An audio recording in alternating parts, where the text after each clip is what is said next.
అనేటటువంటి వ్యక్తి anti corruption పేరుతో వచ్చినటువంటి వ్యక్తి కాబట్టి ఆయనను కరప్షన్ అలిగేషన్స్లో ఇరికించాలి. అదేవిధంగా కల్వకుంట్ల చంద్రశేఖరరావు గారిని బద్నాం చేయాలంటే ఏం చేయాలి, వాళ్ళ డాటర్ ఎవరైతే సంస్కృతి సాంప్రదాయాల పేరుతో వచ్చిందో ఆవిడని యాంటీ ట్రెడిషన్స్కి పోర్ట్రే చేయాలంటే ఏం చేయాలని చెప్పి ఈ లిక్కర్ కేసు అనేటటువంటిది by design Bharatiya Janata party చేసినటువంటి స్కీమ్. దీన్ని కోర్ట్స్ చూసి డిశ్చార్జ్ చేశారు. Madam acquittal is difference, discharge చేస్తూ జడ్జి గారు ఏం చేశారు, నేను ఖచ్చితంగా ఆ సిబిఐ ఆఫీసర్ మీద ఎంక్వైరీ చేస్తున్నాను, it's first time in Indian history. So అంత బలంగా ఈ కేసులో ఏమీ లేదని వారు చెప్పడం జరిగింది.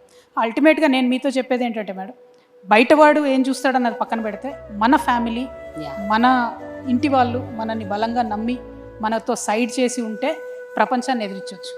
నా విషయంలో నాకు మా అమ్మగారి సైడ్ నుంచి ఆ సపోర్ట్ నేను అనుకున్నంత రాలేదు, కానీ నా అదృష్టం బాగుంది. మా అత్తగారి సైడ్ వాళ్ళు చాలా బలంగా నన్ను సపోర్ట్ చేశారు కాబట్టి ఇవాళ ఇట్లా మీ ముందు నిలబడి మాట్లాడగలిగేటటువంటి ధైర్యం కానీ తెగువ కానీ ముందుకెళ్ళేటటువంటి అవకాశం కానీ వచ్చిందని నేను నమ్ముతాను. ఓకే.